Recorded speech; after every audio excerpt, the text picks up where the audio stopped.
Hello people, how's it going? Well, just want to start out by seeing if anybody notices anything in this pile around here that is doing its own thing, that is not where it's supposed to be. Now I'll give you a hint, it's not this one. I already know about this one, that was just there for size comparison. Or this one or that one, so over there somewhere. It's doing its own thing. Anyway, I'll let you think about that while I go over some of this other stuff. Got a new knife today. This one I've been waiting on for a while. This is the Rat One by Ontario. Randall's Adventure Training. I guess that's what the rat stands for.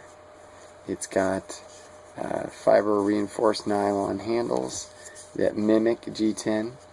They mimic it poorly because it's really, really slick. Very, very slick. See if we can get a good view in there. There we go. Very, very slippery. Good part of that is there is a decent gripping plan there. And that works pretty good. Plus the choil here is pretty good to anchor your lower finger in a stabbing motion. That would be okay. That would be good. This is a modified drop point. It is in AUS 8-1 steel, or I'm sorry, AUS 8 steel, which is out of Taiwan. It has a tendency to rust, but it's got a real hard factor. I think it's up in like the 58 in the Rockwell hardness scale, which means, my understanding is that it'll keep an edge longer, but when sharpening time comes around again, it is a little bit of a pain in the butt to do. So as you can see, it's pillar through construction. Focus. That? Yeah. Pillar through construction. It does weigh over 5 ounces. That is because there's no skeletonizing in there. It does have a nice pocket clip that comes on this side out of box. Right there. I swapped it over there. It is, let's see, 1, 2, 3, 4-way swappable, which is very nice. The clip seems to be pretty solid. I like the color. I don't know if that's showing up on there. It's a flat dark earth. Pops out pretty good. I wouldn't say with authority. A little bit of weight behind it. It is almost a 4-inch blade. But if you get a good grip on there, it flies out really good. So that's the Ontario Rat One. I believe I was told this is a limited edition 1 of 1,000. But I might be wrong. Bought it on eBay. I'm not seeing any numbers on here that would indicate that. I am glad it was made in Taiwan, though. You see made in China, you see made in Taiwan. In reality, it's very possible they're the same place. It's very possible they're very different places. Taiwan is an island off the coast of China. They claim to be the true Chinese, and they have named their island Taiwan, also the Republic of China, the ROC. So if you ever see something that's built in the ROC or in Taiwan, those are the good guys over there. Those are the guys that aren't swiping our copyright infringement, doing whatever they want, whenever and however, without giving any royalties or respecting our patents. So Taiwan's okay. Taiwan's good. Lovely stainless steel liners. I believe they're 420 stainless steel. There's no skeletonizing, like I said. That keeps it kind of substantial. I think I kind of like it with this knife because it's so big. No problems with the thumb studs. Very nice. Lock up, if you can see here.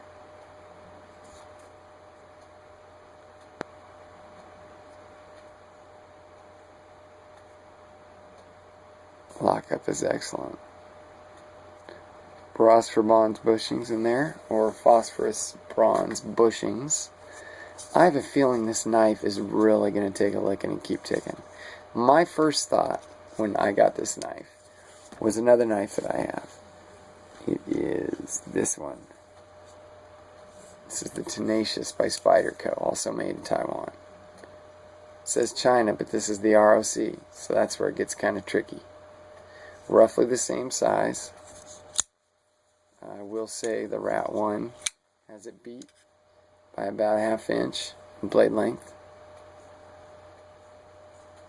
Now end to end, it's more like an inch. Actual cutting surface is about 3/4 of an inch. They're both flat grind, full flat grind. Let's see. One difference is the Spyderco's a lot lighter. It does have, you can see those little discs in there, where it's been hollowed out. That's to save weight without ruining structural rigidity. And it works, but it's time consuming, so not all the companies do it. Spyderco is one of the ones that does. I prefer the steel in this one, the Rat 1. It's got the AUS 8, or AUS 8, as Nutton likes to call it. It does have a tendency to rust, but it is a kick-butt knife for what it is. Budget blade. Top-end budget blade. So the 8CR13 MOV is the Chinese steel that comes on the Tenacious line. The Value series. Another thing, the G10 on this is mildly grippy. Decently grippy, I guess you would say. This is not G10. This is fiberglass reinforced nylon. It is slippery. Once you're locked in, it feels good. No hot spots. But there you have it. But, best part, this knife, $49. They want $79.95 manufacturer suggested retail, which is smoking helium, sucking helium. You're going to get this for around 45 bucks. This here,